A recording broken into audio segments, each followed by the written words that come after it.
நாம என்னதான் எந்திரத்தனமான வாழ்க்கையை வாழ்ந்துட்டு இருந்தாலும் இரைச்சலுக்கும் புகைச்சலுக்கும் இடையே இருக்கிற இந்த இயற்கையை பாருங்க. கண்ணுக்கு குளிர்ச்சியா ரம்மியமா எவ்வளவு அழகா நம்ம கூடவே ஒரு ஆறுதலா வந்துகிட்டு இருக்கு. என்ன தனியா பேசிட்டு இருக்கேன்னு பாக்குறீங்களா? இந்த இயற்கையும் நம்மள மாதிரி ஒரு உயிரோட்டம் உள்ள ஜீவன் தாங்க. ஒரு ரசனையோட பாக்குறப்போ நமக்கு எவ்வளவு விஷயங்களை புரிய வைக்குது தெரியுமா? நம்ம எந்த மன அழுத்தத்துக்கும் ஆளாகாம பாத்துக்கோ. என்ன இயற்கையில ஆரம்பிச்சு மன அழுத்தம் பத்தியெல்லாம் பேசுறேன்னு பாக்குறீங்களா? நானும் ஒரு முறை மனநிலை பாதிக்கப்பட்டிருக்கேன். என் பேரு தியா. என் அம்மா அப்பாவுக்கு நான் ஒரே பொண்ணுங்கிறதுனால பிடிச்சதை படிக்க சொன்னாங்க. நான் மாஸ் கம்யூனிகேஷன்ல கோல்டு மெடலிஸ்ட். ஒரு பேரழிவை பத்தின செய்தியை சேகரிக்க போனப்போ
அதுக்கப்புறம் எந்த வேலையிலயும் என்னால முழுமையா கவனம் செலுத்த முடியாம போயிடுச்சு.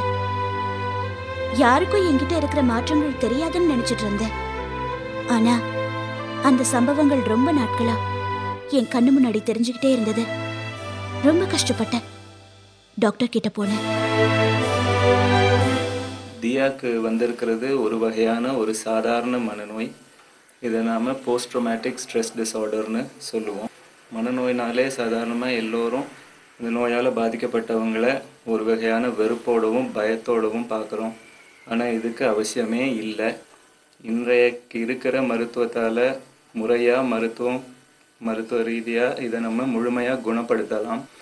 மனநோயும் உடம்புக்கு சாதாரணமாக வர சில வியாதிகள் மாதிரி மனசையும் பாதிக்கிற ஒரு சிறிய வியாதியாக இருக்கலாம். இந்த மாதிரியான மனநோயால் பாதிக்கப்பட்டவர்களை நாம் எல்லாரும் ஒரு வகையான பயத்தோடவும் வெறுப்போடவும் பார்க்குறோம். ஆனால் அதுக்கு அவசியமே இல்லை. இந்த மாதிரியான மனவியாதிகளை இப்போ இருக்கிற சிகிச்சையினால் முறையான மருத்துவத்தால் பூர்ணமாக குணப்படுத்தலாம்.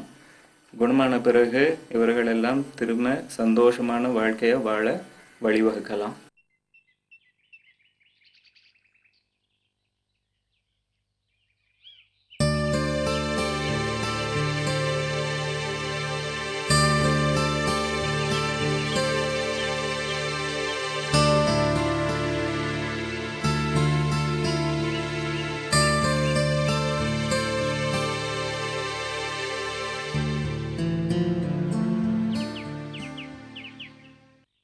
அதுக்கப்புறம் எனக்கு எந்த தொந்தரவும் இல்லாம நான் என் குடும்பத்தோட சந்தோஷமா வாழ்ந்துட்டு இருக்கேன்.